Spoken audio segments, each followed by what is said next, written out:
Some energy in the United Center tonight, but it's time now to get the story on the goalies, brought to you by Citibank. What's your story? Citi can help you write it. Corey Crawford has won his last 2 starts, 6 goals against in 71 shots over that time. Bobby Lou at the other end. In only 2 of the 9 games he's played, he has yielded less than 3 goals against. He's been part of the inconsistency for the Canucks at the start of their season. Referees tonight are led by Danny O'Rourke, paired up with Van Massenhoven. That's Mike Civic, one of the linesmen, who's working with Andy McElman.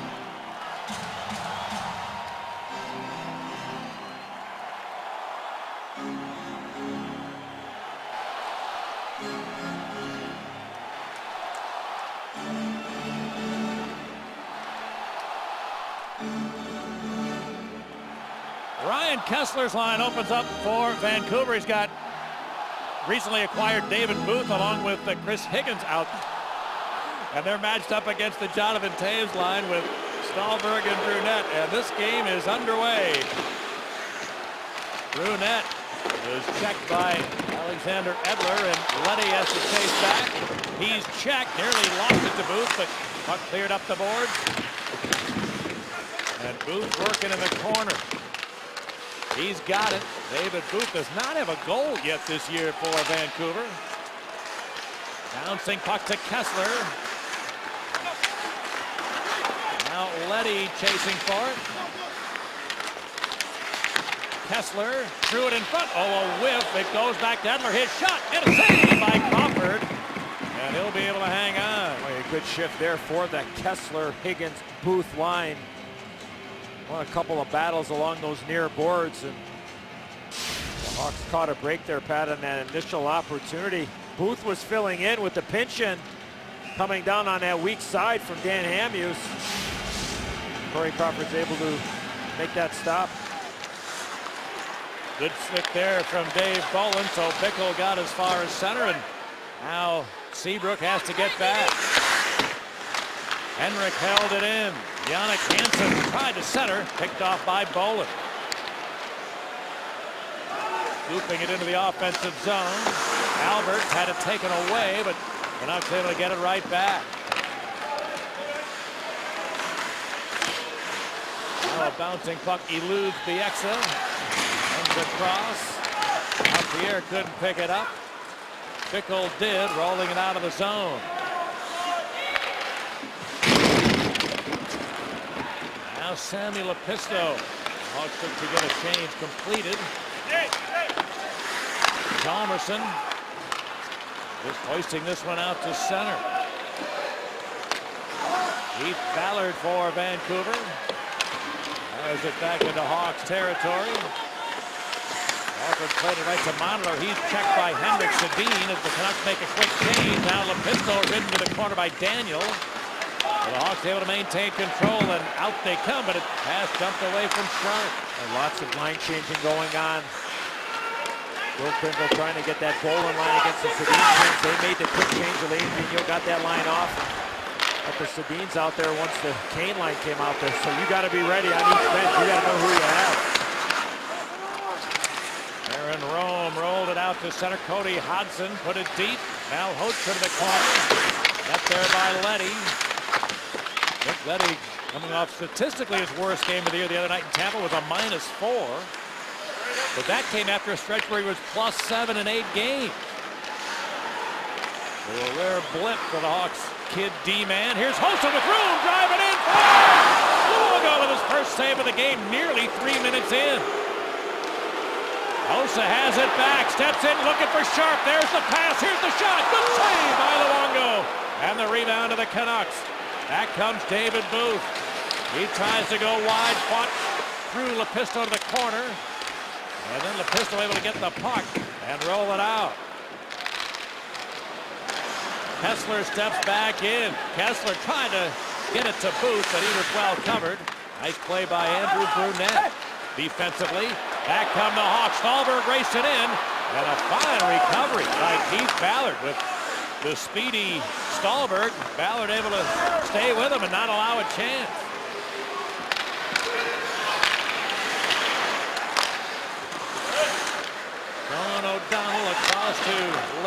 He looks to a wide open Taves. They surrounded him as he got to the blue line. And the Canucks, Alberts, rolled it back into Chicago ice.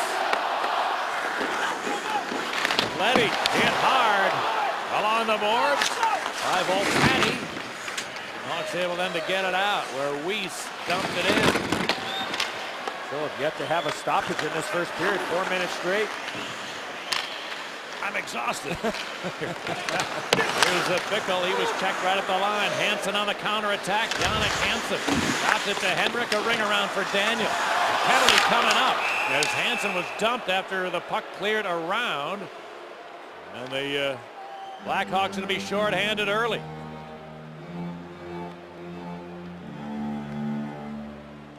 Chicago, number 7, minor penalty. Interference.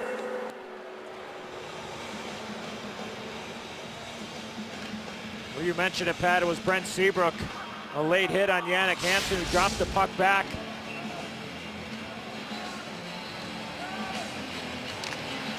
I think especially, too, because he had his back to the middle of the ice.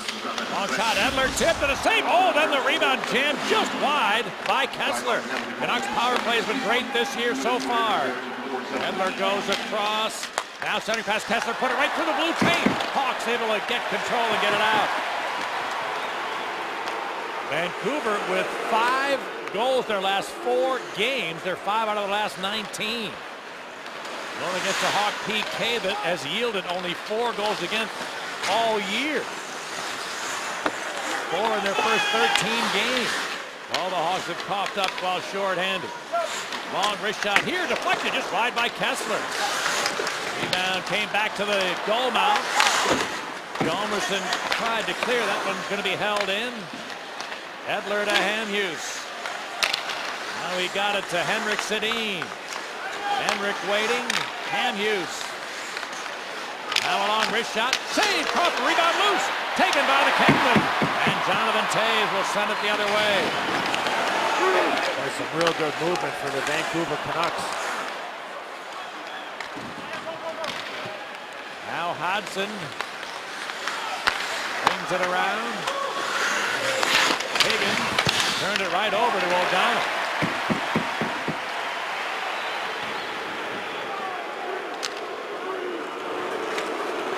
Now Kevin Bieksa works his way ahead, cleared it into the zone. Into the corner, a center pass. It's Sidney, rebound and score. David Booth gets his first goal of the year as a member of the Canucks. Booth had a meager 3 assists without a goal, was a -9 coming in, but a big early strike for the Vancouver newcomer.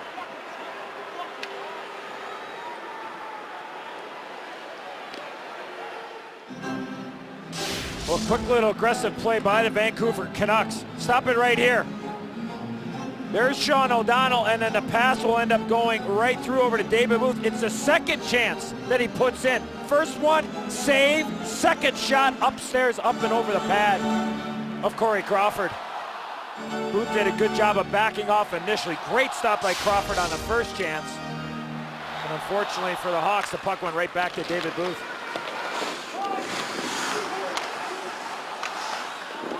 Now the Hawks back in. Kruger threw it through the goal mouth.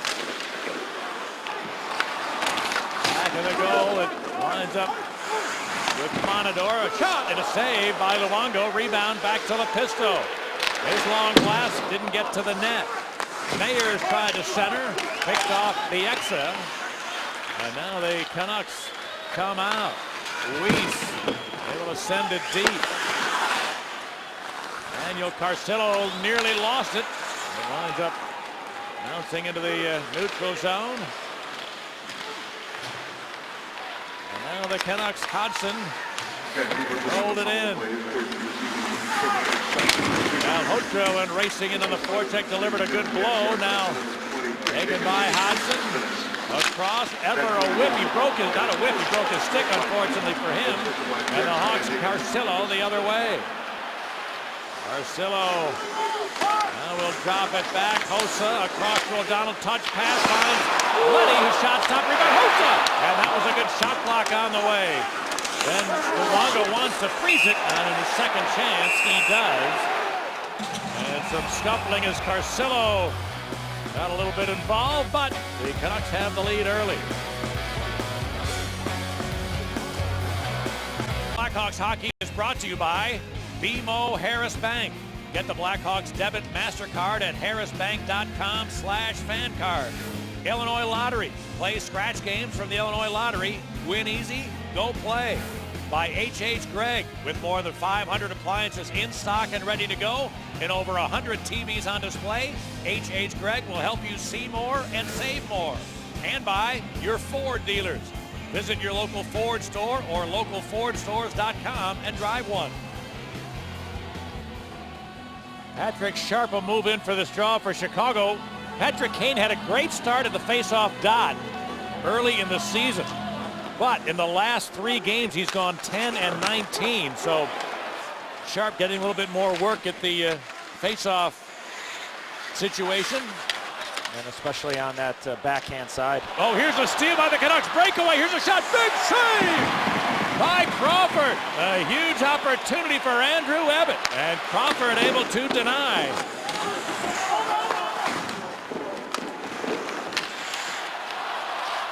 Now Henrik rolled it across. Hansen got good wheels. Cuts in, shooting. Crawford stopped that. Wasn't sure. And a second save required as Hansen able to get another whack. Well, after a face-off win by Patrick Sharp, the puck came around the boards, took a bad bounce over Sharpie's stick, and then he tried to throw it to Brent Seabrook, but the puck never settled down for Andrew Ebbett. Puck was on edge the whole time. Never was able to get a lot on that, but Corey Crawford, good aggressive save out on top of that crease. He made a good stop off of Jannik Hansen, Pat, off the left wing boards, not once but twice. All right, now Booth bounce it in. The race is out. They're going to get another chance. Crawford made a save on Higgins, who leads him with 6 goals. Now Crawford has to make another save, and some Vancouver speed in the last couple of shifts proving troublesome for Chicago. Now they're just flying the zone, and they're just throwing pucks into areas, and Christopher Higgins gets an inside position on Nick Leddy. Another rolling puck. Corey Crawford coming over, closing up that 5-hole, and 2 real good stops here in the last 25 seconds. The Canuck players in all alone. Daniel Sedin knocked down in behind the net. Hansen got to the corner. Here's Bolin. Airing it around the board. A pinching Edler kept it in. Now Henrik sends it rink wide. Ballard along wrister tip. Oh, that didn't miss by much on a redirect. And finally the Hawks able to get the puck out. Brent Seabrook trying to catch him in a change, but his pass did not connect with Bolin. Bolin steals a Luongo clear. Now it's taken by O'Donnell, and he shot it wide. And Kane loose in front. Osa couldn't get rid of a backhand attempt. Goes back into Chicago ice. Pisno put it to an open wing. Only Bieksa there. His shot tipped. Good save and a redirect by Crawford. And a great last couple of shifts here for Vancouver. Bieksa's able to keep it in. Now a long shot. LaPierre is blocked. Now there goes Kane. Oh, and the pass missed him. Osa tried to spring Kane. Missed him with a feed. Hawks steal. Here's Hossa cutting in. Waits. Centered. It goes all the way through. Patrick Sharp. Checked by Bieksa. Now Kane's got it. Looking for Hossa. Or Hossa to Kane rather. And then Hossa picked it up again. He was tied up on the board. Hossa still able to hang on. Going to draw a penalty. Vancouver will be short. Hossa's feet here deflected, and that will bring on the whistle. The Vancouver Canucks cash in on their first power play chance. A chance for the Hawks to return the favor. Well, Hawk fans, don't forget to visit WGN Sports Game Zone, brought to you by 4 Seasons Heating and Air Conditioning. Go to WGNTV.com and click on the WGN Sports Game Zone. for special up-to-the-minute stats and info designed to give you everything you need to know. The Game Zone is available for every Blackhawks game and is brought to you by Four Seasons Heating and Air Conditioning, Chicago's #1 choice for your heating and cooling needs. Power play chance. Marian Hossa did a great job on the boards, Pat, and David Booth a little bit before that hooked. Hossa, hot power play. Kane, Taves, Brunette front of the goal. Seabrook did well to keep that in, but then Edler will be able to clear it. The Hawks power play with 1 goal their last 6 games. Vancouver, their PK has been unbelievable. Last 9 games, 1 out of 33 is all they have coughed up. Taves out of the corner, center. Brunette was taken down as the puck arrived. And the Hawks need to reorganize. Jonathan Taves with a 3-game point streak, dropped it to Kane. Back to Taves, drives in deep. Nick Leddy will return it to Taves. Kane out of the corner, trying to go back door, but never reaching Sharp. And the puck to the Canucks, who are able to clear it. A minute remains on the Chicago power play.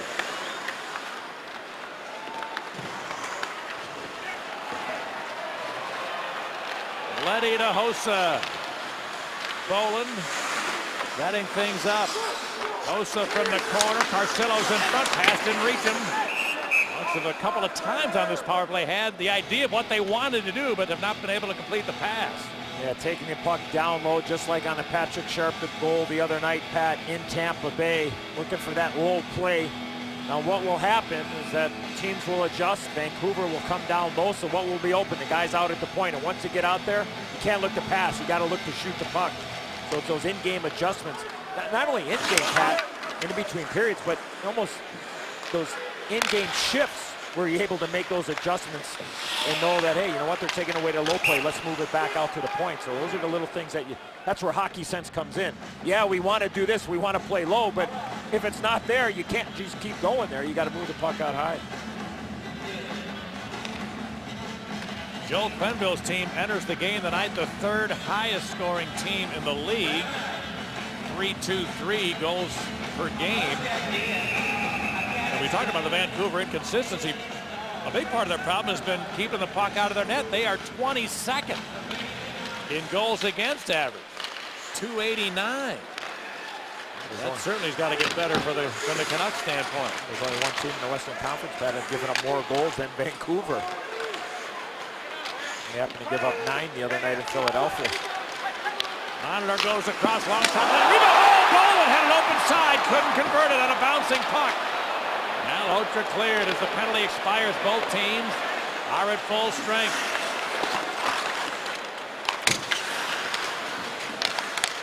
Bickle sends it in. Ballard will clear it up the boards.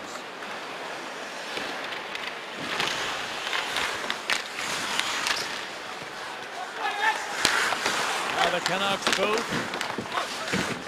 Working the wall, won the puck. There's Romer, long shot, goal post. Aaron Romer, maybe that hit the side of the net rather than the post. In behind, Daniel centered. Here's Booth. His shot is off the mark. And now the Hawks Frolik comes away. Michael Frolik along with 3 scores! Well, we talked about inconsistent goaltending. How's that? A 45-foot wrist shot right to the middle of the net. It's 1-1.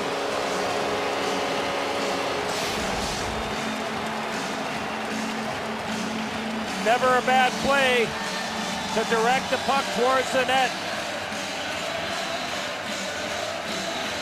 Just a terrible goal to give up when your team has pretty much controlled the whole first period. And Patty must have been hearing you, because those are the type of goals that have gone in on the Vancouver Canucks a lot this year. And you're the Blackhawks now, Pat. Anytime that you enter the zone now over that blue line, you're firing pucks at the net. And listen to the crowd loving the Lou salute. Or maybe it's Boo. Is it Blue? No. He's feeling blue right about now. Well, he claims, Luongo, to love playing in this rink. Canucks are offside here. Gotta wonder about that. He's certainly had a lot of off nights here. He certainly had some good ones, but for a guy of his stature and for a guy with that contract, which is huge and long,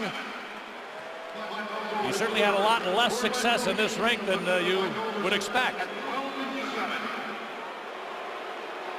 But he wants to keep telling the media he loves coming in here. Well, okay.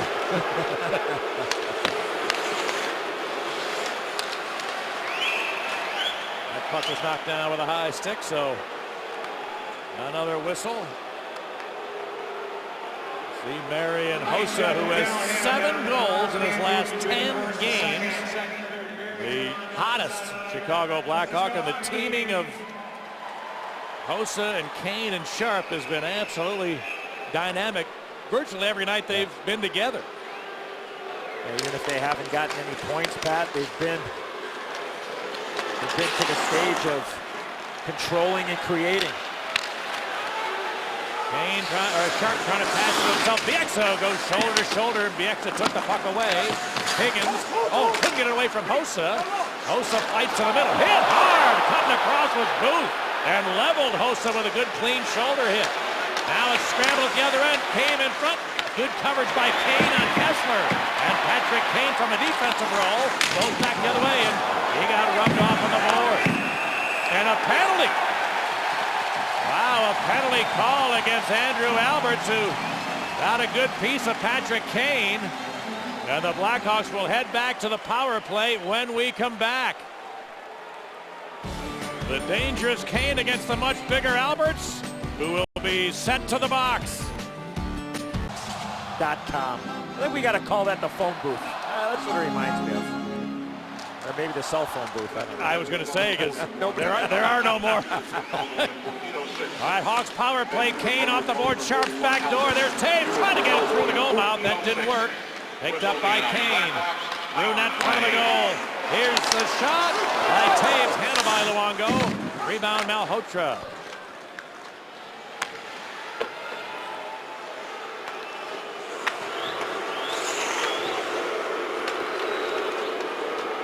Brent Seabrook in his last 2 games has played 59 minutes with the absence of Duncan Keith. Seabrook getting a huge workload.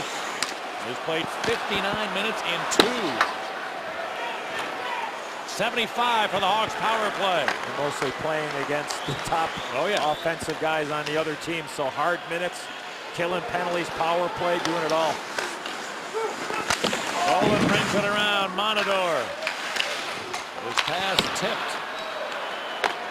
We talked a little bit about it the other night too, Pat, in Tampa Bay at the end of that game, but the loss of Duncan Keith in so many situations, I think it has a lot to do with the chances that the Hawks have given up the last couple of games at even strength and while short-handed. This gives me a while the other team is on the power play.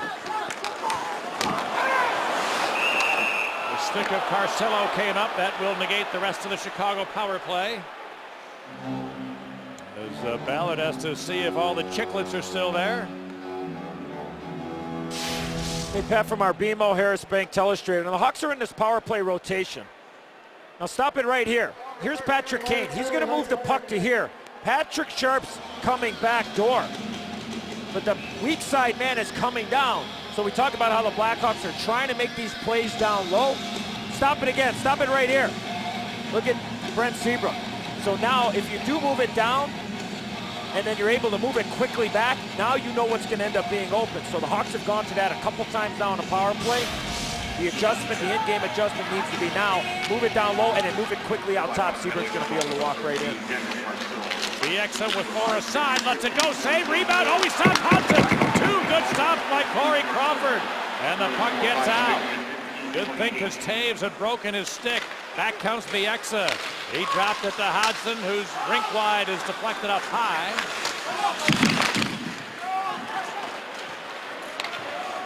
Now Bieksa.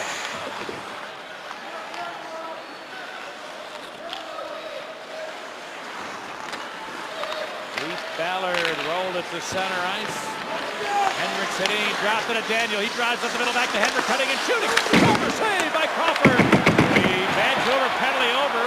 There on the power play now, but Frolik to the other end. Frolik short-handed. And a tiny piece for the blocker from Luongo.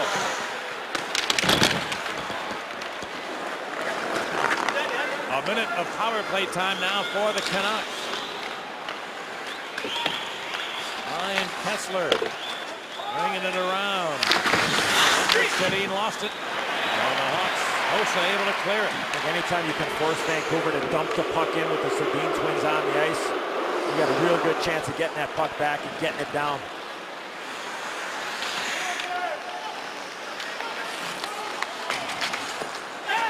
Henrik rolled it deep. Lepisto working the boards. Chalmerson jammed it free. Edler's down low in the corner. Now Daniel Sedin. They'll look to Henrik. There he is. Henrik dropped it back. Long wrist shot. Never got through. Rebound. Scramble. It comes free to Crawford. And he covered it up.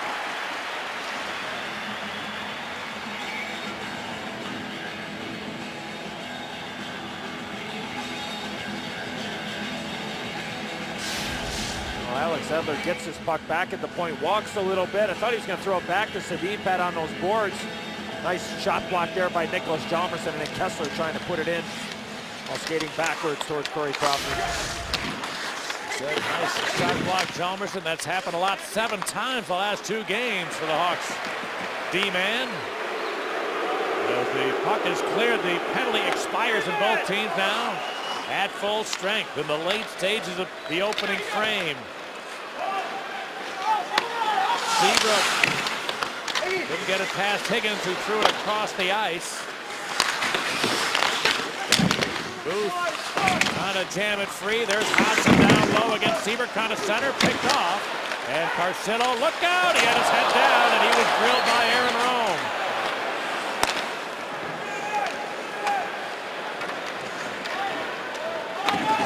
Now Lepisto, that'll be ruled icing against the Canucks.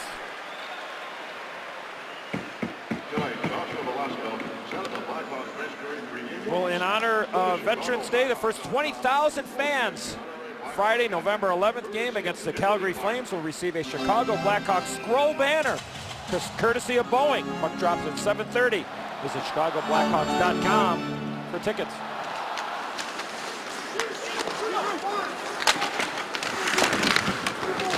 Rome pressured by Taves. O'Donnell pinched in.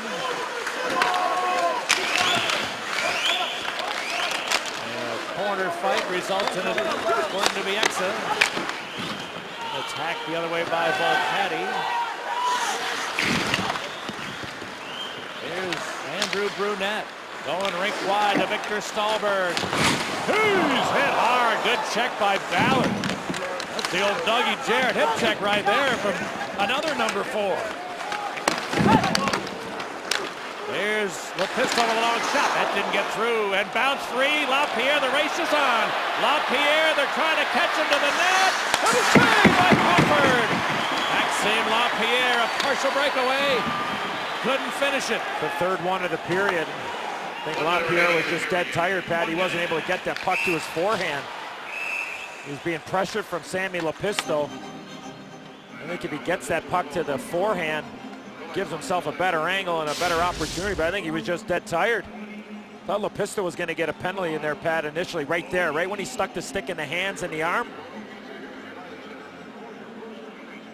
The puck was just, that's one of those feelings when you're a guy skating in like that, you just want to get a fork and just stick it right into the puck, settle it down.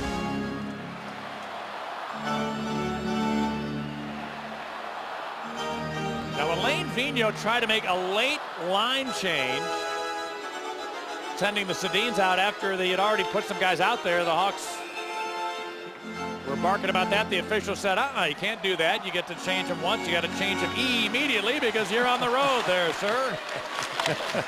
So Sedins go back and have a seat. Here's Booth trying to drive it, hit the side of the goal with a one-hander. 45 left in the period. Hawks clear it. There's going to be icing against Vancouver. Well, in this intense rivalry, there's Don Van Massenhoven, one of the referees tonight, along with Daniel Work. I guess it shouldn't be surprising any that this man, a former policeman, would be assigned to an intense game like this. He's a real good guy, Don Van Massenhoven, and was anxiously. Well, I saw all the officials before the game tonight. They were kind of pumped up about the matchup this evening. Here's Luongo giving it right to Hossa. He tried to bank it in off the goalie, but it didn't work out. That's a couple of times in this period. Luongo has not made very good plays with the puck. Here's Hansen, a long shot into the glove of Crawford. Oh, and a snow shower from Sedin. He got knocked down, I think, by Kane. Was that Patrick Kane who shouldered the bigger Sedin? The ice shavings into the face of Crawford, and Kane says, "Not in our house."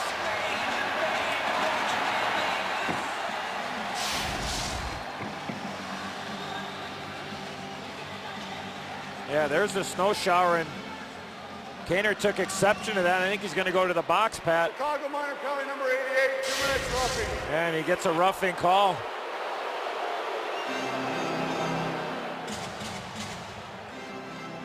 The faceoff will come outside because the defense, Kevin Bieksa for the Vancouver Canucks, came below the top of the circle when that skirmish took place. The Hawks catch a break there.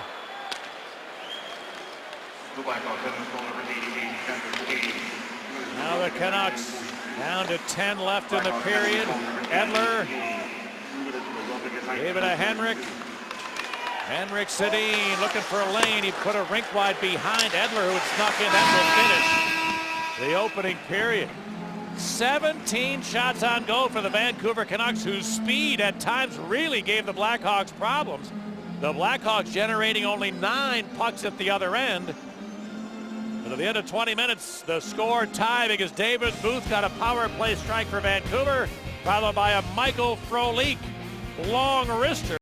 No expense whatsoever. I love that. Well, first off, prevent point shots. And yeah, we saw 17 shots by the Vancouver Canucks. A lot of second opportunities too, so try to block them when you can. Don't let them get through. And Louis been down early. Roberto Luongo, try to move the puck. Roberto Luongo, he goes down. You try and go upstairs, he might block it, but if you move the puck, he has a real tough time getting across the crease. So do that and kill this penalty. We're starting short, so try and kill that Kaner penalty. All right, we are tied at 1. It is time for the second period. Let's send it up to Pat and Edzo.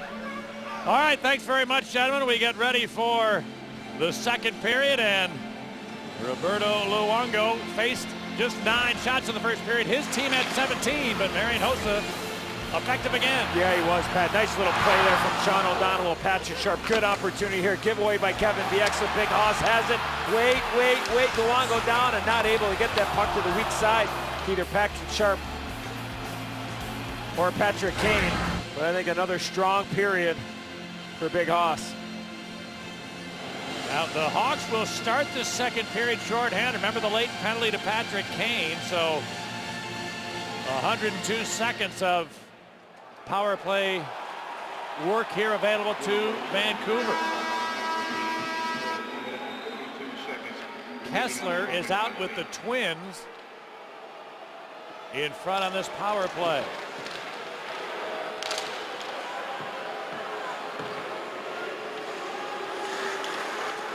All right, Edler moving slowly forward. Henrik steps in. Daniel tees it up, shot it wide. Hamhuis nearly turned it over. Then Bolin got it and cleared it.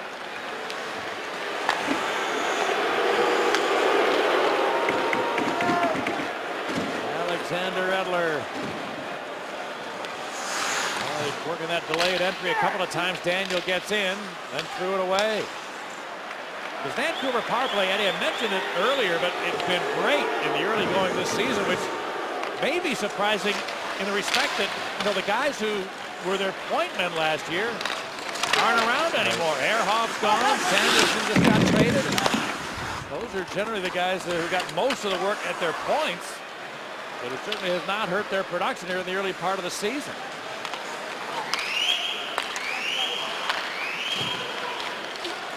Now they get it back in. Hodgson to put it back. Here's a long shot. They score! Hodgson threw it back toward the blue line, and it was blown home by Aaron Rome. And the Vancouver Canucks with 2 power play tallies tonight.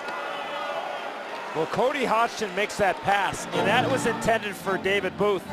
And the puck ends up going all the way over to Aaron Rome, and Aaron Rome goes upstairs over the glove of Corey Crawford.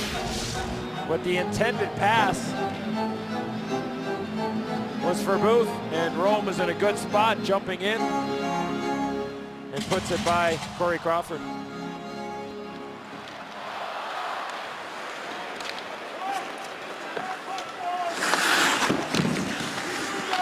Letty gets help from Kane. There goes Stahlberg. He tried to float it ahead, but didn't connect with Victor Stahlberg. Albert.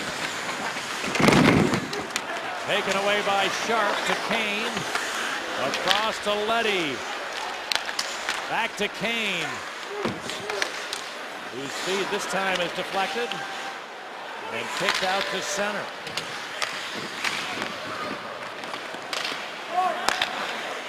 Bieksa missed Hodgson with a pass attempt, the race for icing, and Hodgson hustled in there to save a whistle.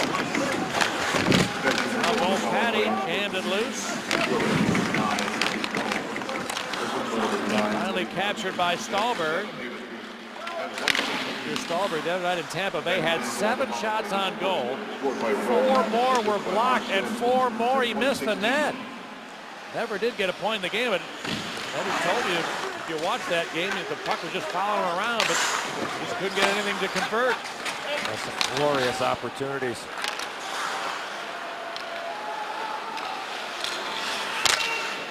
Bouncing puck, Kruger got toward the middle, but lots of traffic there, and Ballard brings it around.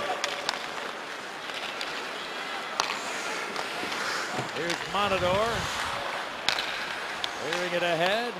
But, I should say, May's got it in. Now taken by Kruger.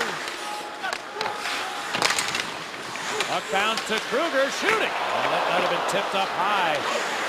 Hansen hacked it out.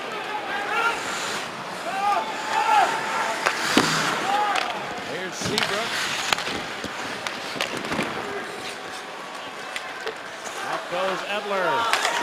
Back by Bickle. Bickle took it away, looking to Bolin. Bolin. Across to Hjalmarsson. And then Edler for Vancouver. Float to the head. It was gloved out of the air by Seabrook. Carried on Henrik. His shot blocked by Brent Seabrook. Seabrook has had 13 shot blocks in his last 4 games. And now the Canucks start away. Daniel rolls up, a long attempt. Choked up by Corey Crawford. Oh, and then Bolin. He drilled Henrik Sedin to the ice. Now knocked the stick out of his hands as there's a skirmish elsewhere. And Don Van Massenhoven looking like he's going to take a couple off.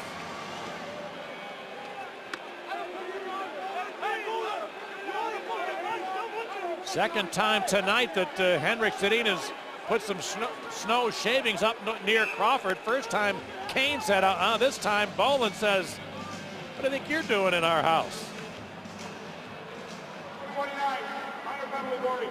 Later on, he knocked the stick, you see, or took the stick out of Henrik's hands. Well, Pat, here's what kind of started everything, and 2 situations. But watch what happens. The shot from Daniel Sedin along those boards, and Brian Bickle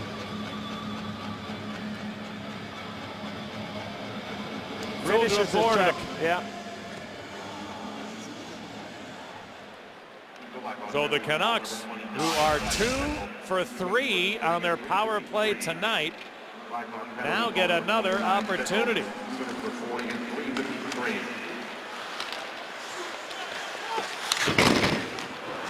Now it's in behind. Seabrook bounced it loose. Canucks keep it in. Edler goes to Hamhuis.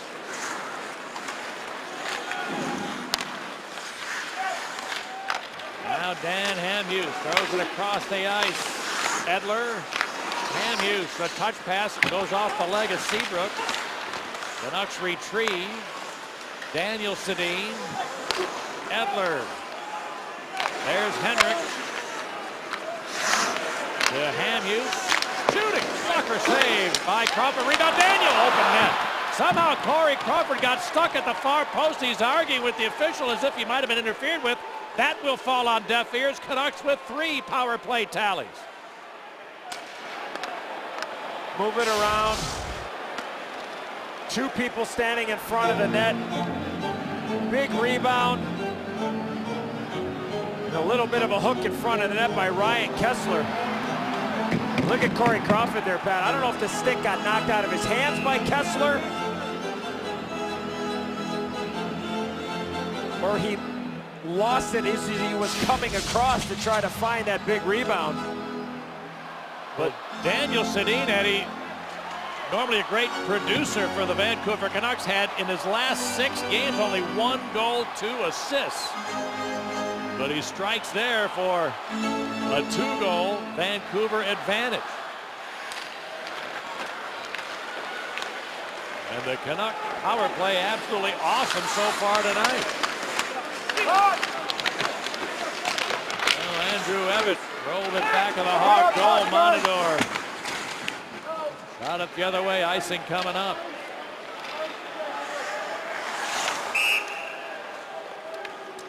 The second period is brought to you by Republic Services, Chicagoland's #1 waste and recycling service provider. Republic Services, the best. Well, the Hawks will stay with the Kane line out there against the Kessler line for Vancouver. He won the draw, Kessler. It bounced loose toward the net, coming to Crawford, who covers it up. I think Ryan Kessler, sorry, Pat. I think now for the Hawks, I think that they need to, you got to stay out of the box. That's first and foremost. Second is they got to get their skating legs. They got to play below the goal line. They got to get some energy in this building. They got to get some energy on that bench. Lots of hockey to be played. You know, Luongo's a guy that can give up some bad goals, but you got to start playing down there and forcing him to make some stops. Hawks have been outshot 21-9 so far in the game. Now Mayers forced back by Ballard. Jam loose. Higgins took a whack, it deflected. Rome and Carcillo come together. Now the Canucks win the puck again. A centering pass picked off Kruger, then he lost it. A save by Crawford, point blank. Finally it's picked up by the Hawks. Carcillo sliding it out.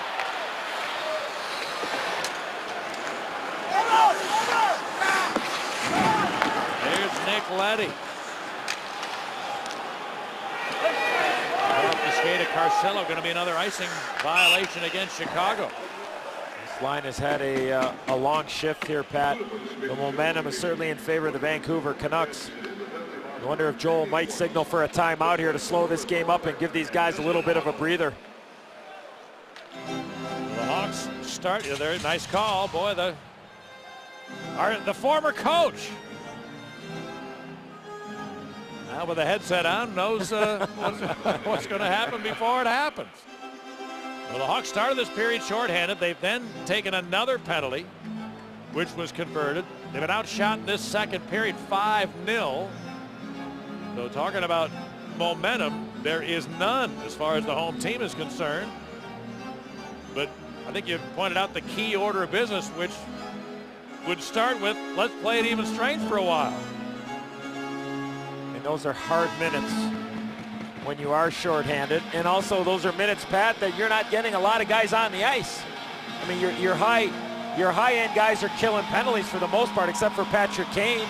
Sharpie will kill a little bit, but I mean, Taves and Holst are killing penalties. You got Seabrook and Hjalmarsson killing penalties. And those are hard minutes. Last time the Hawks gave up 3 power play goals against in a game was back in January. And no icing here, so they play on. Ooh, Mayers tried to deliver a check, but Hamhuis able to elude it. Daniel steps in. centered one, picked off to Bolin. Good stick there by Edler at center ice. As Bickle was on the move, and had he gotten the pass, might have been able to get in. Edler tagged here by Bickle. Taken by Frolik, dropped it back. Jalmerson unable to keep it in there.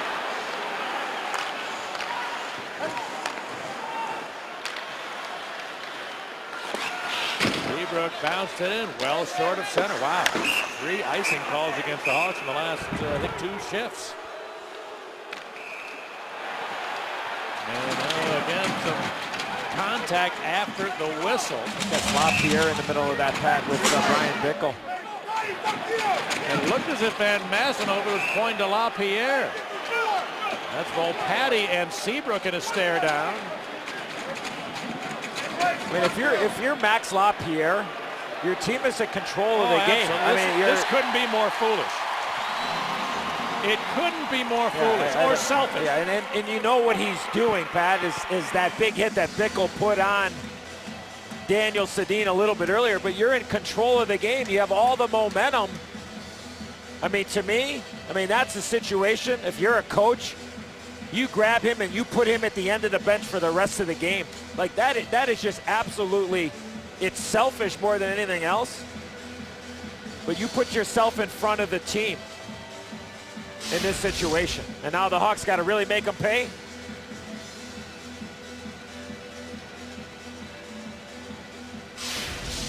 Score on the power play.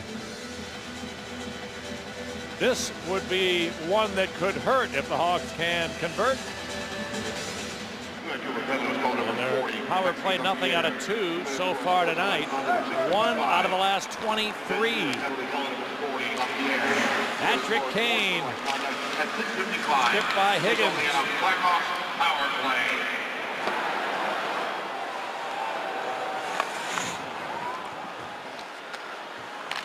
Jonathan Toews looks to Kane.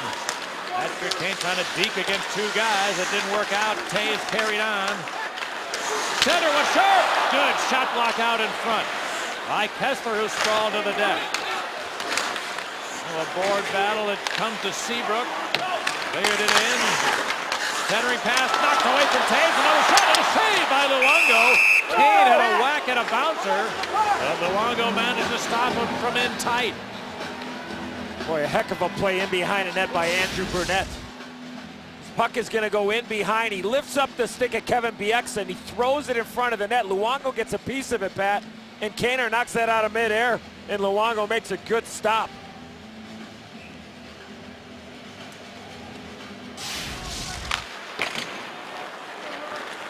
Face-off win, Vancouver. A minute of power play time for Chicago.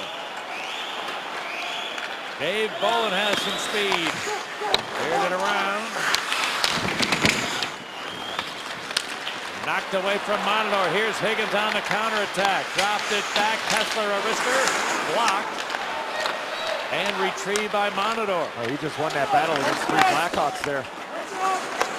And Eddie, I'm going to say that's been a little bit far too common in this game tonight. Here's a shot by Hossa, soaked up by Luongo. I mean, wouldn't you say that in most of the one-on-one confrontations up until now, especially along the boards, Vancouver's come out with the puck more often than Chicago has? Yes, and that's the persistency. That's not just assuming that you're going to get it. I mean, it's pretty simple. Keeping the play alive, stopping and starting, good changes. The Hawks have an opportunity here on the power play. Long shot, sure, just missed. Taken by Seabrook. Going it around, never got to Kane. Good read by Bieksa.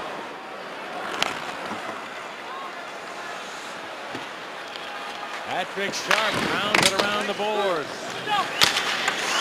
Bieksa cleared it, now a loose puck. It's captured by the Canucks. Hansen moves in, tried to center. Comes all the way through. Good break that puck was bouncing. They had a clear-cut 2-on-1 from the red line in. The Vancouver penalty over. Both teams are at full strength. Donovan Toews. Into the corner for Kane. Tried to center. Right to the legs of Brunette. Taken by Hansen. Hansen carries it into Malhotra. Long glass block by Letty. Taken by Bolin.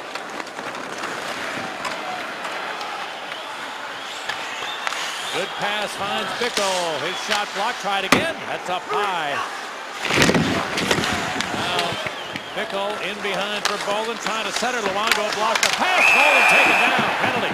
Vancouver as Dave Bolin was just thrown to the ice. Well, the Blackhawks will go back to the power play. Down by 2 midway in the second. Well, time now for the Blackhawks' upcoming schedule, brought to you by Lincoln. It's not just luxury, it's smarter than that. Feel smarter at Lincoln.com. Partial glance at the November schedule. Calgary, Edmonton, and Phoenix in town, and a couple of road games this week, Tuesday and Thursday in St. Louis and Columbus, and of course the familiar circus trip, 16th and 26th of November. Hawks power play nothing out of 3 up till now with 5 shots. Here's LaPierre racing, looking toward Malhotra. Got a man down, LaPierre right in. It's good toward Crawford. A whack by Malhotra, didn't connect. And the Hawks get out. Taves goes wide. Good stick, Edler. Taking away Malhotra.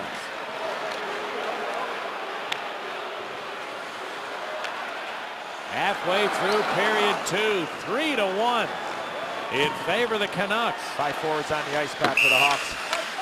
And they're offside. Oh yeah, clearly Quenneville with a power play that has generated more than the numbers would show, but he said it the other day, this is a business of conversion. That's it. I'm a little bit surprised, Pat, because of the opportunities that they had in the first period. I mean, the way they're set up and the way that they ran their sets. I don't know, desperate times right now when you're down and not a lot going on. Kane moves in, a stop attempt down low. Luongo, he's got it, and he holds it. Joel has never been short or in a situation of changing things up when it's not going. And there's the battle in front of the net. I love how Kaner takes his puck to the net, battle in front of the net by Andrew Brunette. If it's a feel, a lot of it is a feel. It's a gut feeling for a coach to go ahead and load up and make some changes on the fly. And Joel Quenneville is as good as any coach in the league when it comes to having that feeling and making changes at either even strength or on a power play. Now Brunette toward Kane. Seabrook has broken his stick. Kane hangs on, down low, Taves. Center, Brunette, and a save by Luongo. Here's a shot by Seabrook. Hit traffic out in front. And the Canucks, Malhotra needs help, but gets it to clear. The frustrated Chicago power play unit starts to head off, except for Kane. He stays out, 40 seconds remaining. Hossa gets in. Now Kane. Carcillo front of the net. There's Letty. To Sharp. Wanted Kane. It's not there. And it's been rather regular, Eddie, that the Hawks' backdoor plays have been well scouted. Yeah, and good sticks. But here's that play that's open right now. Is taking that puck nice and low and just forcing the Vancouver Canucks, all 4 penalty killers, Pat, in a picture, all down low, and then the nice play from Sharp to Seabrook, the opportunity. After he broke the stick, he got a fresh one from the bench. Funny hop picked up by the Canucks, Andrew Ebbett. He played for short time with the Hawks. Blocker that aside.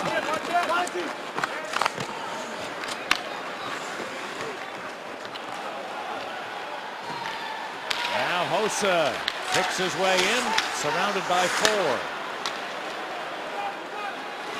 Penalty over, both teams are at full strength.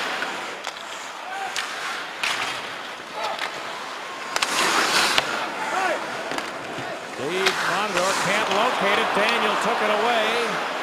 Left it for Henrik. He tried to center. Oh, good save by Crawford. Rebound came back to him, and he's able to cover it up. Boy, the Twins making some magic in a short space. But Crawford able to keep his team within 2. Well, tonight we're announcing one of the newest winners of the Illinois Lottery, Tim M. from Bloomington. Just won $3.25 million playing the lotto from the Illinois Lottery. Just imagine, you could be next. I know a Tim M. in Bloomingdale. That's kind of off a little, partner, but. Well, he'll be surprised when you call him. Did you move to Bloomington? Daniel Sedin's pass deflected. Now Henrik from the corner. That is stripped away. Out comes Bolin. Chipped it ahead, hoping for Bickle, but Rome's going to get there first. And Ballard put it up the board. Henrik Sedin. Now along Brister. Gloved easily by Corey Crawford. Both the Sedins have done okay against the Hawks. They've not put up the kind of numbers they do against other teams. Henrik has 32 points in 38 games against Chicago. Daniel has 35 in 39 games against the Hawks. These are terrific stars who've been very productive in their NHL time, but generally the Hawks have done better than average in limiting their production. And a lot of that they've seen Seabrook and Keith. And Bolin. Yeah, the Bolin line. So that's a lot to do with when you have outstanding defenders like Keith and Seabrook who've played against them a lot. And you got the Bolin line that your first job is, look, make sure that they don't get on the other side of the puck.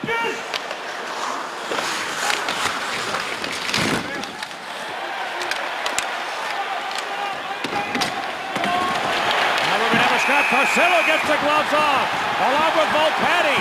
They both seem to get one or two good ones in with some wild swings. Aaron Volpatti and Daniel Carcillo. Didn't take long to drop the mitts in that confrontation. First fight as a Blackhawk for the Carbon. A good hit by Carcillo, and then Carcillo was looking for Volpatti as he was on the ice. And in that situation, trying to get a little energy, trying to change the momentum of the game. Time and a place, and that was the right time for Daniel Carcillo. And he got the invitation from Volpatti. And you're right, Pat, a couple of wild and crazy swings by both guys, and I think Carcillo got Volpatti with one good one.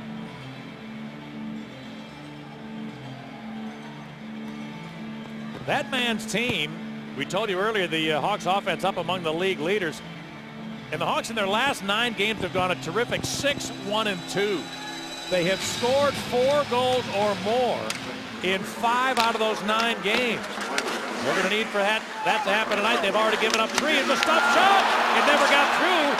Luongo did not get to the other post in time, but somehow Stallberg couldn't get rid of the attempt cleanly. Yeah, that was Andrew Albert's pad that was in front tying him up. Henrik Sedin. Heighten in there, got it to Daniel, who's threw it across. Albert to Rister is blocked. And Taves captured it into the zone. Taves trying to drive in. Shoot! Save on the rebound just behind Brunette. Andrew Brunette without a goal in 10 straight. Could have had a chance there. The puck just missed him. Now taken by O'Donnell. Brunette's down low. Trying to muscle his way in front. Still got a shot away. What a job by Andrew Brunette. He had 2 Canucks all over him. Still able to pry his stick free enough to direct it to the goal. Oh, that area in behind the net, Pat. Andrew Brunette is so good, but the rush by Jonathan Taves. Left part of your screen. Rebound. And Andrew Brunette kind of going wide there, Pat. I'd like to see him go just straight for that far post. But working in behind the net, he gets body position on Kevin Bieksa, who had his stick up in the air. And that's why Brunette was able to get it. Look at Sean O'Donnell was the guy that came in there, Pat, at the end and made a little contact with Roberto Luongo. But you like O'Donnell jumping in there, trying to create something as a defenseman. Good pass for Higgins, a shot. Oh, he got a lot on it, and Chris Higgins just missed the near post. Higgins leading the Canucks with 6 goals. Has had a terrific start to the year. Edler able to keep it in. And it lines up out of his own.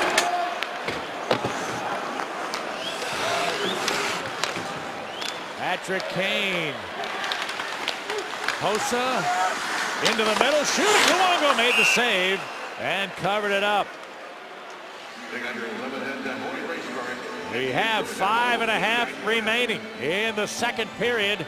3-1 Van. Now we're going to go back to that play with Andrew Burnett, and for all you young defensemen out there, watch. There's the stick of Kevin Bieksa. Now he's got it on the ice. Now stop it right here. Look where his stick is now. His stick is up here. He's better off to get his stick down in this situation and get stick on puck, stick on Andrew Burnett. There's no way he's going to stop him from getting to the net. And Bruno does a great job of getting that puck to the area and staying with it and creating the chance.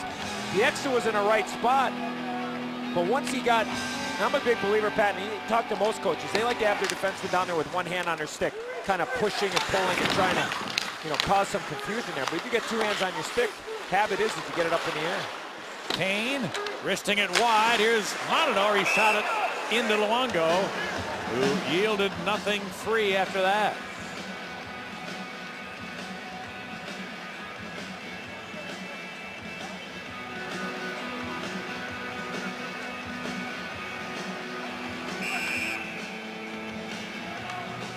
Five minutes remain in the second period. And the Canucks with 3 power play goals in the game. That's a hand pass as Monador held it in with his mitt, and it was next touched by a teammate.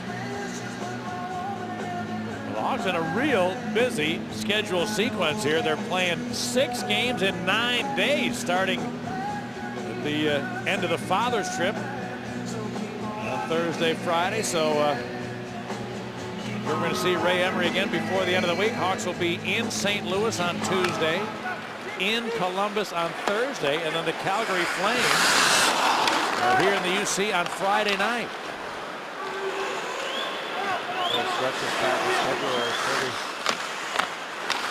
One stretch at a time a week for 3 weeks straight. The Hawks play 3 games in 4 nights. A real quick turnaround. And here's a quick shot by Mitch. Marcus Kruger driving the net. All 3 guys on the 4th line touch the puck, and they draw the Hawks to within 1.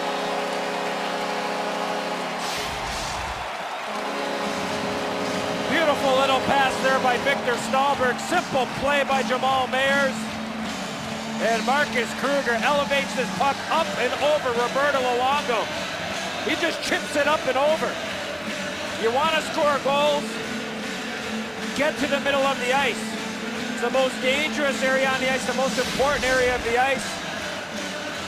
Stahlberg with the chip, the shot by Mayers, and Kruger not watching, standing to the outside.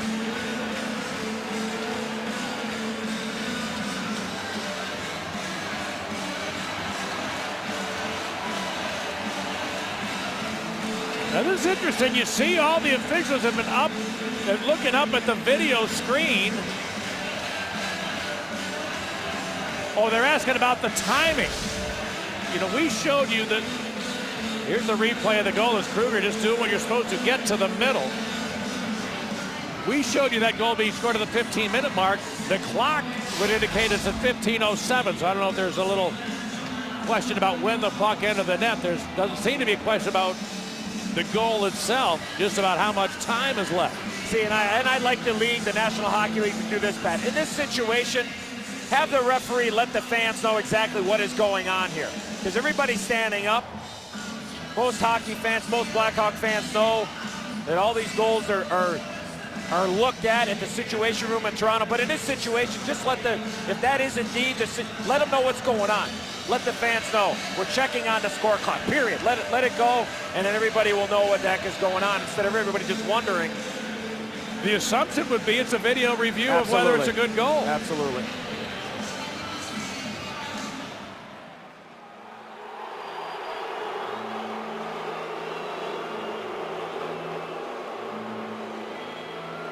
For the Blackhawks, Marcus Kruger with his second career NHL goal coming late in the second period. We'll figure out the time of it later, but that's a big play, you know, for a team that as the second has gone along, has been able to generate a few more opportunities at Luongo, but I'm going to say for the first 28, 30 minutes of the game, it was sporadic at best. No question.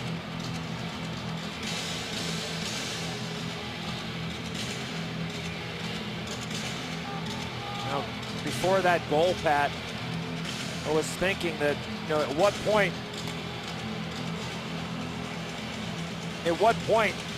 with the Hawks down by a couple of goals or now down by one, does Joe Quenneville stray away and maybe change it up a little bit? We saw him change it up on the power play. He went with 5 forwards. You know, does he decide maybe to load up with Taves and Sharp and Kane? Does he change some other lines around? I mean, you're only within one now. You stay with your matchup, going against the Sedins. All right, so Kruger for Meyers and Stahlberg. It's at 15:07. The clock never did change. They look to the situation room, and here's a loose puck for Frolik. He's got room. Boland to the net. Frolik. Kissing was ready to pull the trigger. Seemed to jump on him, and that allowed Bieksa to get his stick in the way.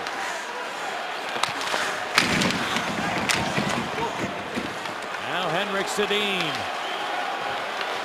Carries it in, weaves, and then shoots it. Blocked to Daniel. Came in front, open net. Tap-in goal for Jannik Hansen, who was the very fortunate beneficiary of a puck that seemed to just find him. So the Blackhawks get to within one, and 43 seconds later, Vancouver stretches it back out. Jannik Hansen goes to the net, Pat, and what does he do? He stops in front of the net. And his stick was tied up, Pat, a little bit in front. Oh yeah, and he got a piece of it. It looked like actually his stick was braced up against his right skate, and as it was coming, kind of see the curvature along the goal line there. But Hansen stopped in front of the net. Again, another play right in the middle of the ice. And it was a quick little 3-on-2.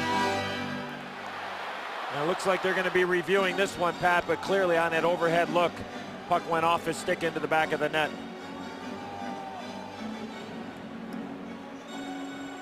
Oh, indeed, it is going to be a video review. And Jannik Hansen, all year, has had one goal, but what an opportunity he's been given to play with the Twins. You know, Vancouver, which so far tonight has been a fairly impressive hockey team, comes into the game without a defenseman that they could use, and Sammy Salo's got a big shot. Normally fairly dependable, if he can ever play. He's hurt a lot. But I mean, this guy that has replaced Alexander Burrows, who's the guy who scored the overtime winner to end the Blackhawks playoff. It's a good goal. Well, we knew that. Thank you, Don Van Massenhoven. But Burrows, the guy who usually plays with the Twins, and he got hurt last Vancouver game. So now Hansen in that spot. What a wonderful opportunity. That's just his second goal of the season. By playing with the Twins, you should get a bucket full of chances. Hawks are going to get a penalty. Stahlberg stick up high. Vancouver again to the power play. That's Dan Hamhuis.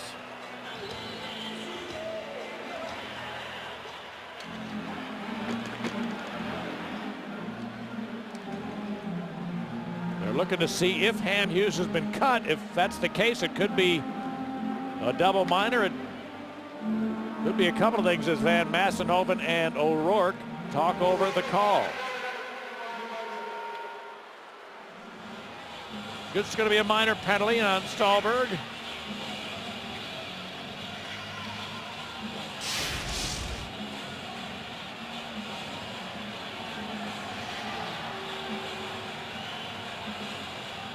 There you see Hamhuis pinching down on those boards, and I think kind of caught Victor Stahlberg by surprise. Vancouver was trying to plead their case there, Pat, that Actually, Eddie, I think you might have been looking at the replay. The trainer, when he came out to tend to Hamhuis, Right, he started barking at the officials, hey, look, he's been caught. And Hamhuis can't come out here because they stopped the play because he was injured. So Hamhuis was going to come out and start this power play. And the referees, Andy McKelman, the pride and joy of Crystal Lake, Illinois, did the right thing of sending Hamhuis off. Vancouver winning the draw. Rome left it for Daniel Sedin. 16-11.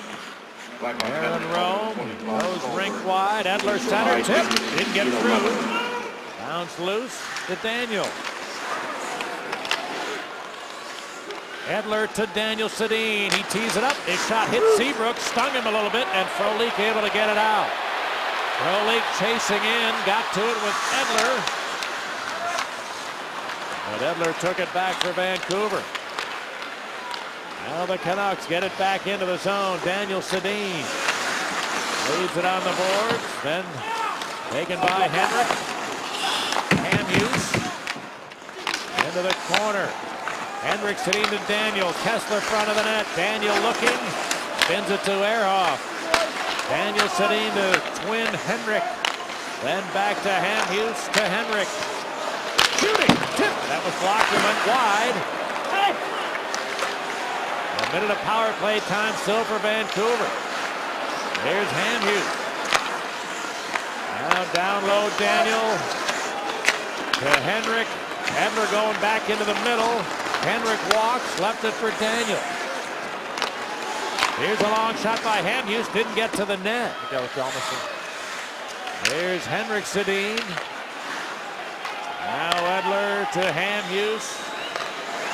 Edler to Henrik. It bounced to Hamhuis, fires, he scores! Dan Hamhuis scores the 4th power play goal of the game for Vancouver.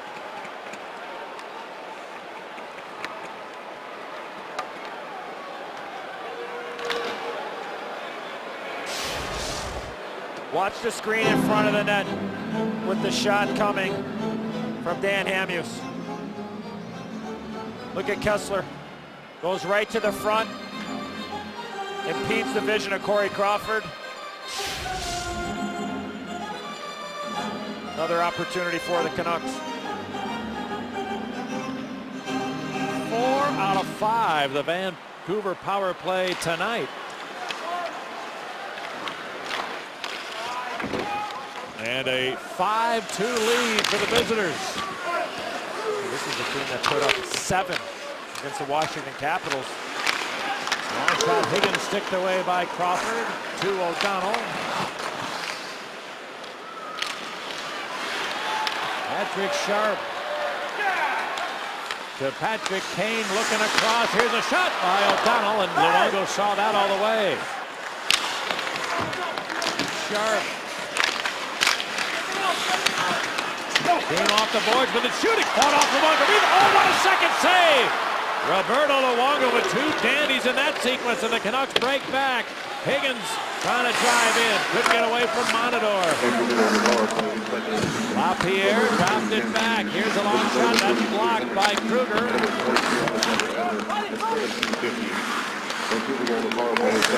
And now the Hawks, Patrick Sharp looks toward the middle. Kruger carries, shooting. Good save, Luongo. He nearly turned it over, coughed it up, but able to keep it in possession. Not only a good shot by Marcus Kruger, but I love what he does after. Watch Kruger take this shot. There's a puck loose. He gets inside position on Keith Ballard, and he goes right to the net. He plays until he hears a whistle. Simple play, hard work, and Kruger following up on that opportunity. Yeah, what a stop. You're not kidding. On that stop on Patrick Sharp, the second chance that they had on that prior rush, outstanding stop by Luongo. Sharpie made a real nice move on the boards, walked around Kevin Bieksa, took the shot, followed up himself, and Luongo had to make a blocker stop. Certainly that was his best sequence of the game. I mean, has there been another time where he had to make more than one save? No more than 2 or 3. They tried to bank it to the front of the net. Carcillo couldn't get it through. Set of that one, but Hansen will clear it the other way. Icing coming up.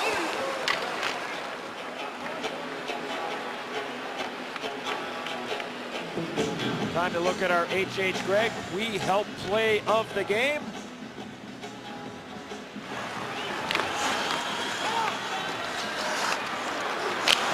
And the screen in front of the net by Ryan Kessler, as we illustrated a little earlier.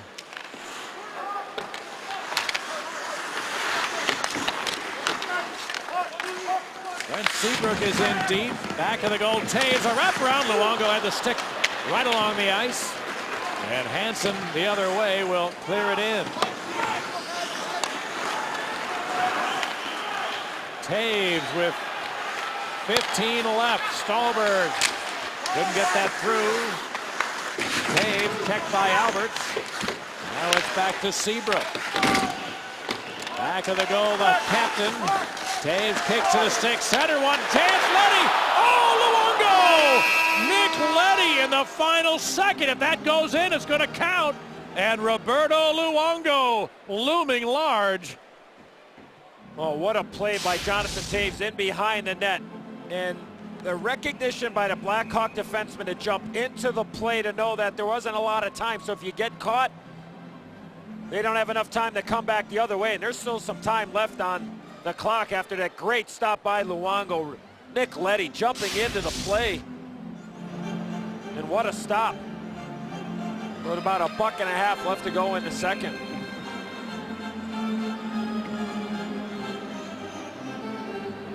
Nick Leddy with it. I mean, terrific read by the young guy. I mean, he knows the period is about to end. He's not going to yield anything to the Canucks going the other way with so little time left. So he jumps in there and received a nice setup. But Luongo with a huge stop. 1.3 left in the period. Kruger and Kessler for the draw.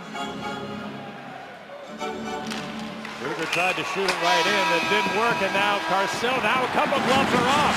There's Bieksa along in the corner with Meyers. Meyers got it in short enough. Bieksa looking to answer it. A big right from Meyers, and then Bieksa got one in. Oh, they both did some damage in that confrontation. Meyers and Bieksa at the end of the second period, bringing it hard. Well, right off the face-off, Jamal Meyers, Kevin Bieksa. Watch Bieksa kind of back off, Pat, and then he goes on the attack with Meyers. Well, they had talked about it. Clearly, yeah, they had talked about it. And there you see Jamal Meyers losing an elbow pad, and as soon as he started shaking his arm, Bieksa went on the attack. Both guys got some shots in, but Bieksa got the last one in.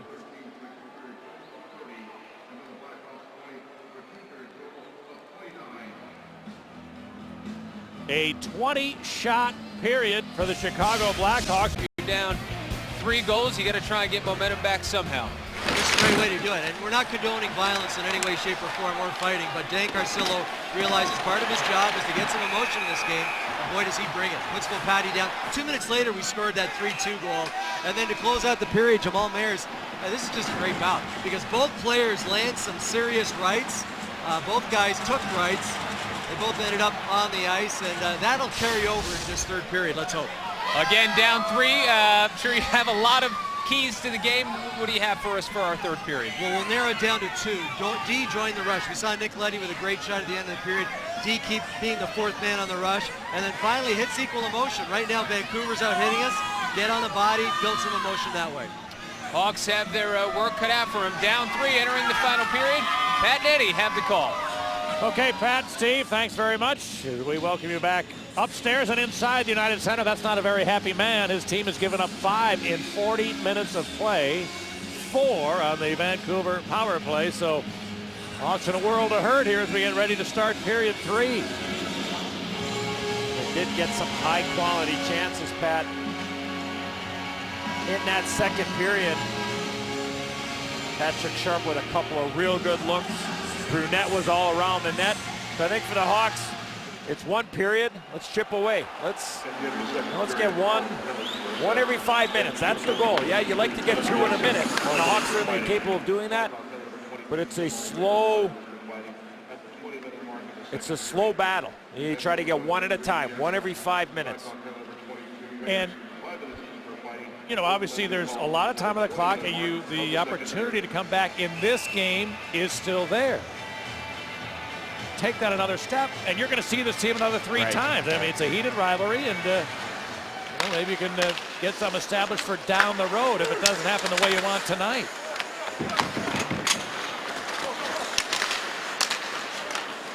Dave fights his way out to center ice. Good backhand pass, Brunette. Couldn't hold it though. Henrik Sedin, he's got 3 helpers in the game, cleared it.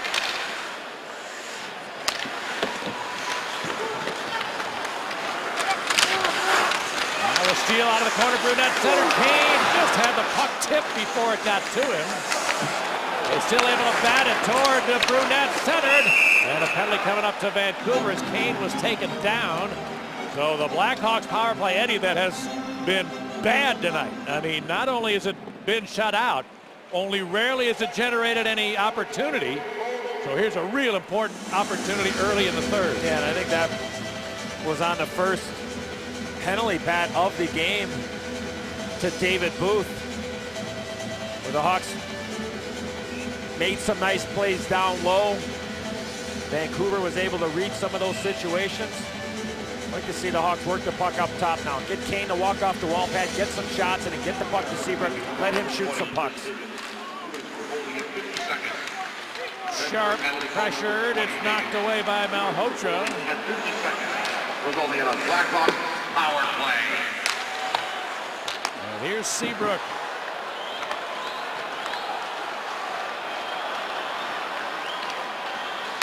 Kane steps in, goes across to Sharp. Hossa back to Sharp. Now Kane with it, Taves to the front of the net. Kane got the puck there, good save along with loose. And away from Hossa, picked up by Kane. Now Taves shielding it away from Rome. It goes back to Seabrook. Pass deflecting. Canucks, LaPierre got it out.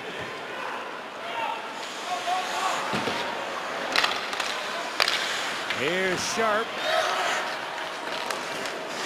He had it stripped away. Nice job by Hansen. And under a minute of power play time for Chicago.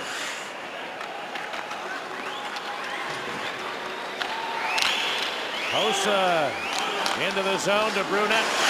Pass well out in front of Monador. Alberts taken away by Brunette. Marcelo. Check. Everybody hacking, whacking. Canucks able to win that puck though, and out it goes. Quickly back in Monador. Taken away by Hughes. Bolin kept it in. Back to Leddy. There's Bolin. Bickle to the front of the net. Bolin shoots one save. Luongo rebound. Jammed away from Monador. And the Canucks get it out. Their penalty over. Both teams at full strength. Here's Hansen. Hit it. Save by Crawford. That puck jumped off the stick of Yannick Hansen. I think Nick Leddy had something to do with that as well. Doing a good job of coming back and not allowing Hansen to get to the front of the net.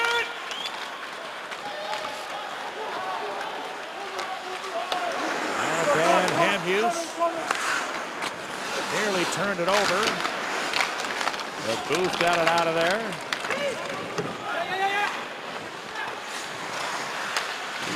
Here's Seabrook to Foley. Looking to Bickle.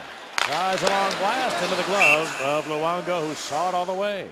Now we're going to go back to that power play. Now watch Patrick Kane from our BMO Harris Bank telestrator. He's going to get this puck. He's going to walk up. Now stop it right here. Look at all this space into this area. You got Jonathan Taves in front of the net, and this is something that I'd like to see Patrick Kane do a little bit more, Pat, because if he takes that shot, it wasn't a hard shot, but very effective. That's going to open up other lanes for Patrick Kane to do what he does best, and that's pass the puck. A simple play, Taves in front, walk to the open ice, and fire that puck. The pistol and Bo Patty to the corner.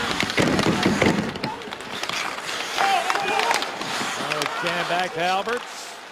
Ride to center. Tip. Oh, a redirect is kicked aside by Corey Crawford.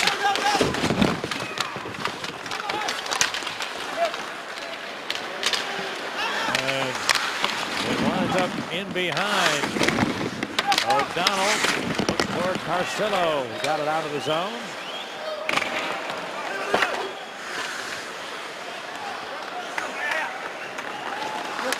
Now Patrick Kane. Leonard played tonight with a 3-game point streak. Looked toward Hossa, but it jumped away from him. Kane out of the corner. Tried a shot that was blocked. And the Canucks get it out. That's a good play there by David Booth to get in that shooting lane. Hossa fights his way back in. Centered. Oh, not reaching sharp. And 3-on-2 for Vancouver. Kessler looks toward Booth. And a good stick there from Monador. Kane floats it ahead, but Matthews pounds it out. Stallberg trying to go wide. Right through one check. Shot from a tough angle, and Luongo hugging the post. Edler. His pass picked off. And taken back. The Canucks clear it, the race is on, and Jonathan able to touch up for icing.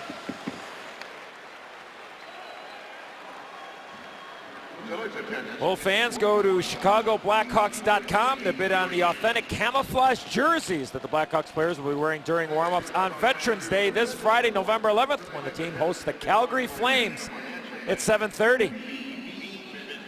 Some interesting news, Pat, tonight up in the press box. A change of scenery behind the bench in St. Louis. Davis Payne out, and veteran head coach Ken Hitchcock in behind the bench, reunited with general manager Doug Armstrong in St. Louis. They work together in Dallas. Could be the second time in a row, Pat, though. I don't believe St. Louis plays tomorrow night. So Tuesday night will be Hitchcock's first game behind the bench as a member of the St. Louis Blues. And the Chicago was in town when Davis Payne was the it was his first took game over as for a Andy coach. Murray. Yes. A couple of seasons ago. The Blues at the moment a game under 500. So that adds some intrigue to the matchup on Tuesday night in St. Louis. Of course, there had been much speculation about the Hawks' next opponent, which they'll be in Columbus on Thursday. That team off to a dreadful start. Ken Hitchcock's name had been bandied about in Columbus, but St. Louis beat him to the punch, and Hitchcock now the main man in Missouri behind the Blues bench.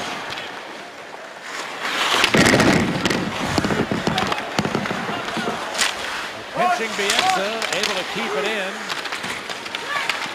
Through net jammed at 3. Here comes Stallberg.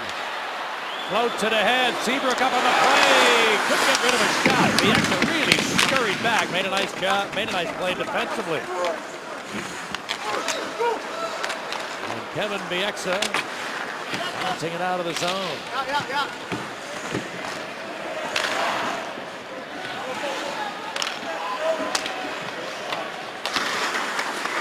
Patrick Kane looking to pick up some speed. Going to bounce it deep. Edler whacked that out of midair. Alexander Edler, by the way, the ice time leader in the game. 19 minutes out of the first 40. He's been on for Alain Vigneault.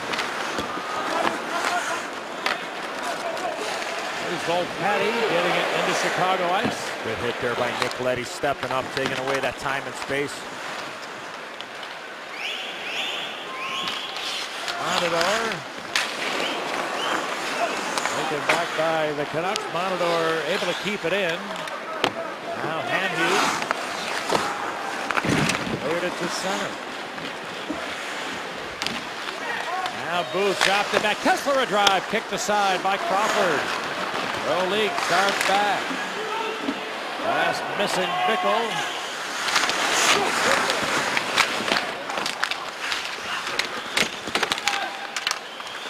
And a corner battle. And a clearing attempt held in by Frolik, but it escaped Lepisto. There again was a corner battle won by Vancouver with 3 or 4 guys having a chance to pick it up. It was the Canuck player who did. Ebbett is kicked aside here. Now the Hawks Lepisto cleared it to center.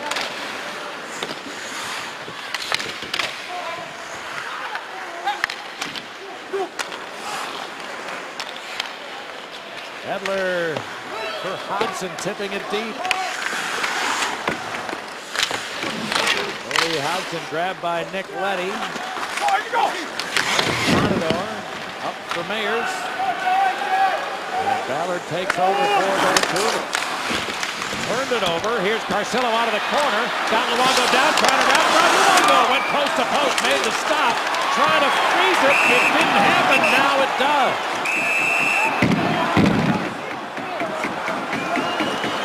We are almost to the halfway point of the third period. There's Rome and Carcillo and a headlock with one another. And the Lions are doing a good job of preventing anything further. The score remains the same. It's 5-2 visitors.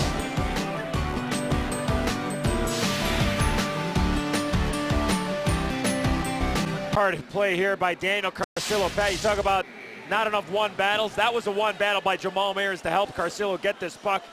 Tries to go for the wraparound. Mayers goes hard to the net. Kruger looking for something. Carcillo bumping into Luongo. You love the hungriness of this line. Joel Quenneville staying with them. They had the second goal of the game. That being scored by Marcus Kruger. And there you see the shot by Aaron Rome on Daniel Carcillo, and you see his numbers against the Canucks. Well, that's 61 penalty minutes in 9 games. It looks as if he's been, imagine there was an injury there. He was working his way back in by himself. So we have 11 minutes to go on the clock, and I'm going to assume he was given a 10-minute misconduct. When he did get into the penalty box, I know he slammed the glass with his stick. And maybe the officials noticed that and tagged him with 10 more. Yeah, probably 2 and 10. There you see Andy McCalman having a conversation with Ray Emery.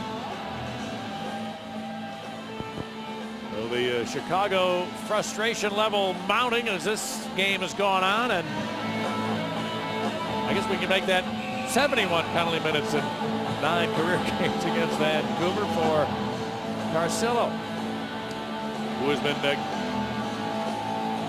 well, there's 4 skaters aside. The penalty scoreboard is showing only an infraction to Carcillo, but now the officials coming back over to make sure that the Rome penalty has been noted. They should have another 2 minutes up on the Vancouver side if that is the case, playing 4-on-4.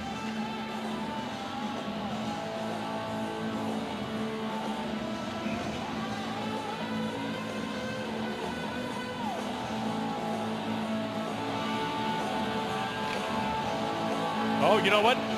It is going to be an extra minor given to Carcillo. That's what Alain Vigneault is asking about. Why isn't the faceoff down there, the offensive zone? Vigneault only thought he was going to be allowed 4 skaters. He reads back to the power play. So there's been no announcement of the penalties, but whatever they all are, it looks like Carcillo got 4 and 10, and Rome got a 2-minute minor. And back to the power play for the Vancouver Canucks. And a man advantage unit, which is 4 out of 5 tonight, with 10 shots on goal in their first 5 power plays, and 4 have gone in. Hendrick wins a draw. Andrews dropped it to Daniel. Now Kessler, checked by Seabrook.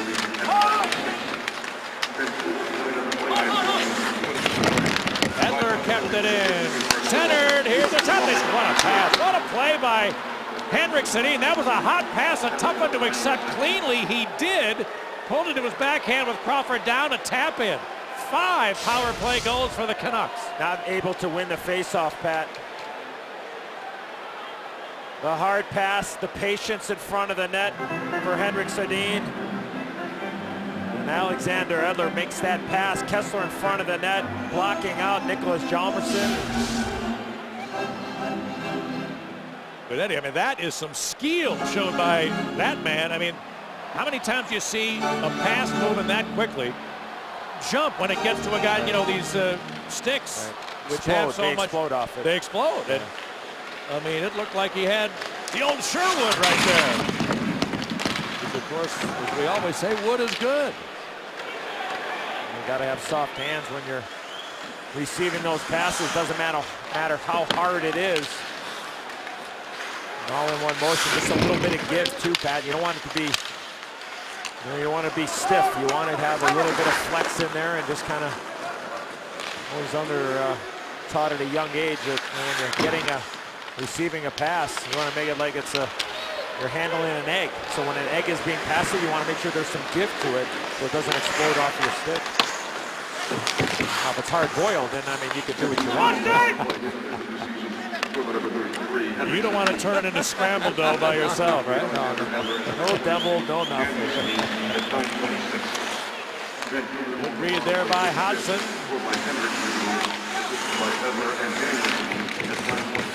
Hodgson able to hang on here beautifully. Got away from Bickle. Cuts in, shoots. Oh, a redirect just went wide. And Mayers cleared the zone, but comes back to Lepisto. Offside is the call. 9 minutes to go in period 3. A dominant Vancouver power play, the difference in the game.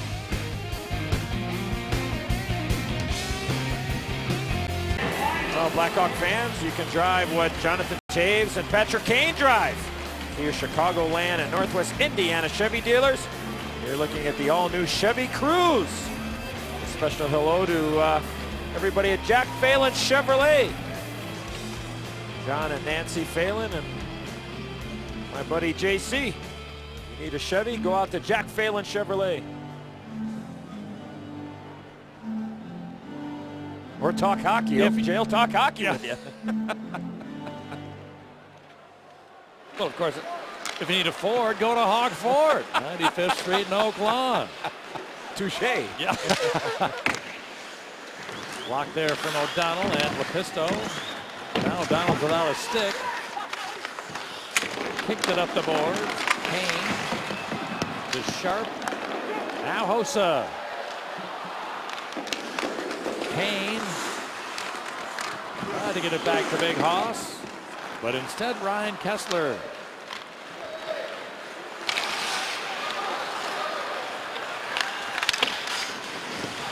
Hossa checked at the blue line, and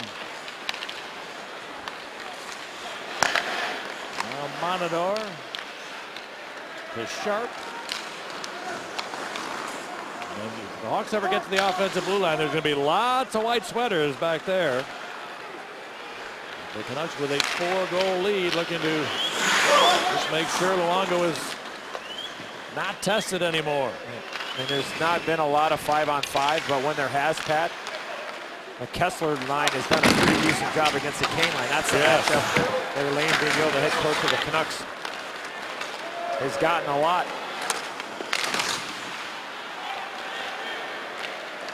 3-on-2 Van. Here's a shot by Volpatti, kicked away by Crawford. And Kruger. Kruger somewhere to go. After making some changes, then Hjalmarsson will wait for the rest of those changes to be completed.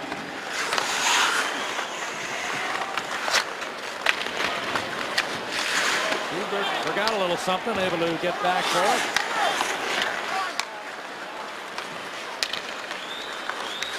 Now Taves, crisscrossing into the zone. Taves with a drag move, trying to get to the net, but the puck rolled to Roberto Luongo. Pat, if you're just going back here the last 6 games, obviously this game, the worst game for the Hawks in a lot of areas that they've had in a long, long time.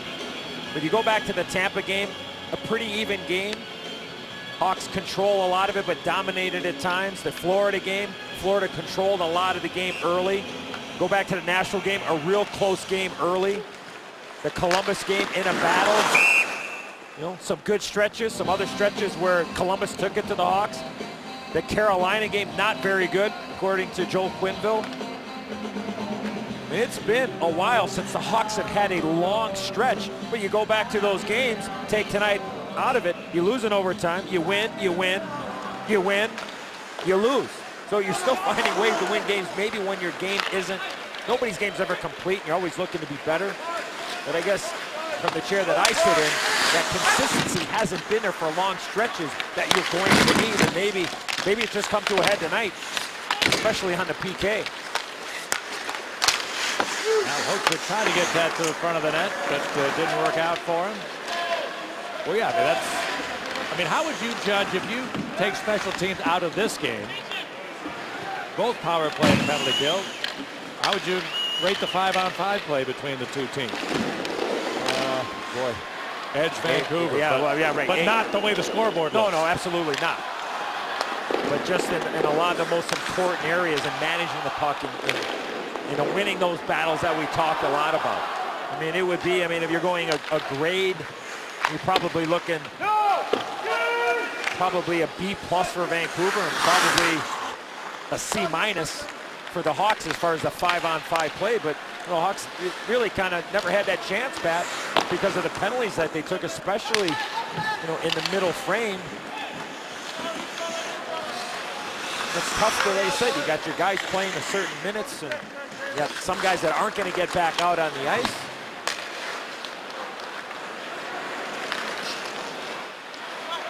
Well, the Vancouver Canucks with 4 power play goals. Excuse me, 5 power play goals tonight. Scored so many, I forgot.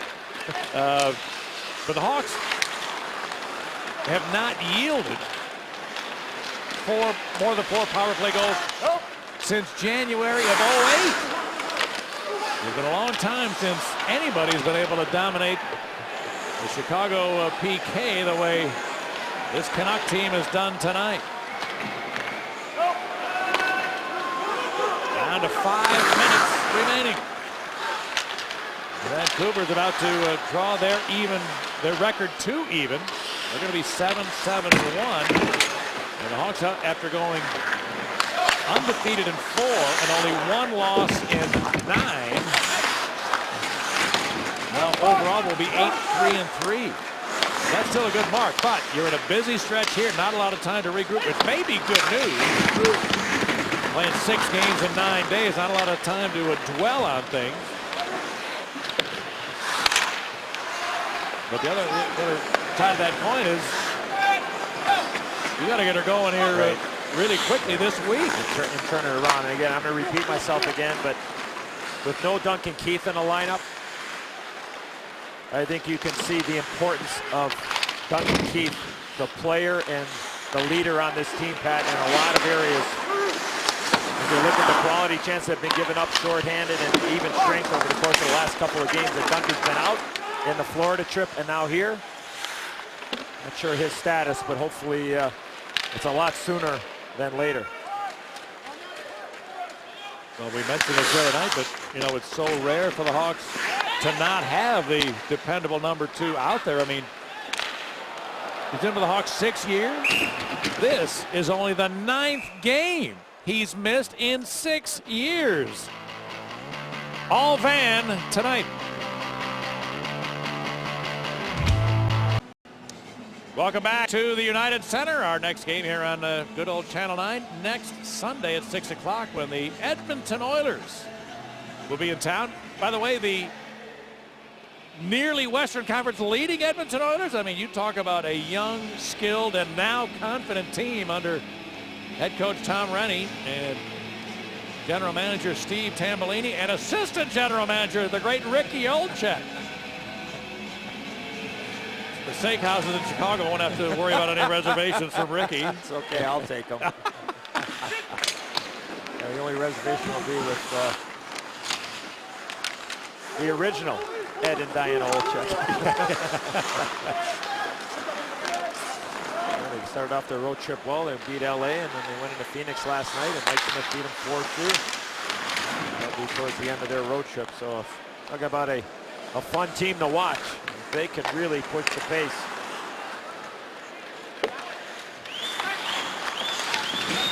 Which bears noting regarding what we saw tonight, because it has not happened so much in the last half of the game, but in the first 20 or 30 minutes, I mean, there were some times that the Vancouver Speed seemed to catch the Blackhawks by surprise.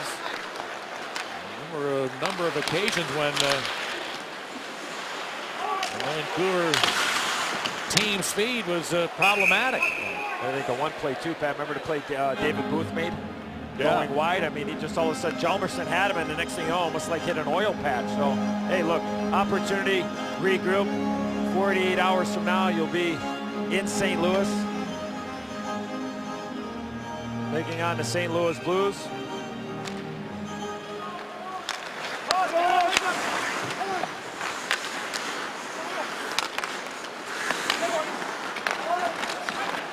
Now the Canucks, they're back into Chicago ice.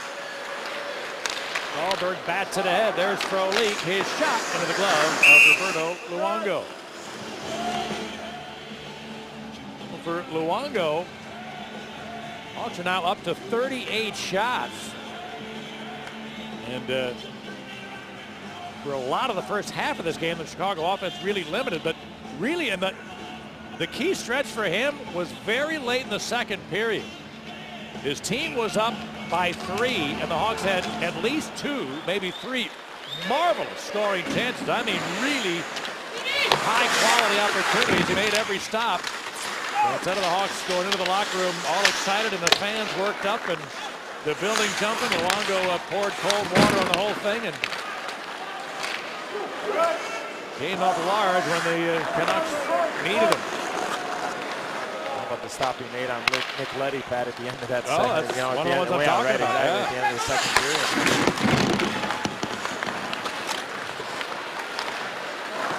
Hossa gets into Kane. He was stripped. 100 seconds remaining.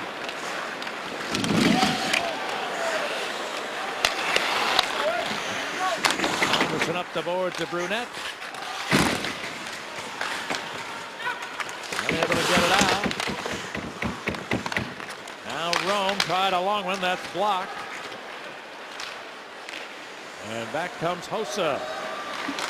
Kane waits for the trailer. Here comes O'Donnell. Never got through and jumped over Kane's stick. LaPierre the other way.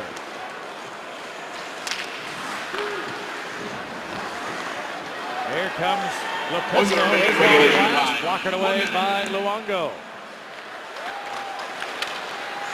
Weiss couldn't advance it. Now he's got it again. Weiss tried to center. Luongo, or I should say, LaPierre shot it just wide.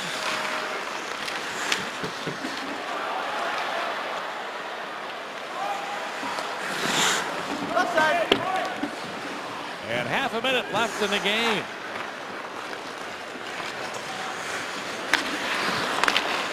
Eddie, you mentioned a minute ago, up until tonight, maybe as tough a game as the Hawks had, or as bad a game as the Hawks played, was in Carolina. Right. They certainly have never had a situation where a game has been this one-sided against them all year long, and this is game number 14. Best part about it is, you know what? It's 1 of 82, and you get to come right back at it Tuesday night against the division rival. A dominant power play performance by the Vancouver Canucks. They score 5 with the extra man. They beat the Hawks 6-2. That's your final. Back in a moment.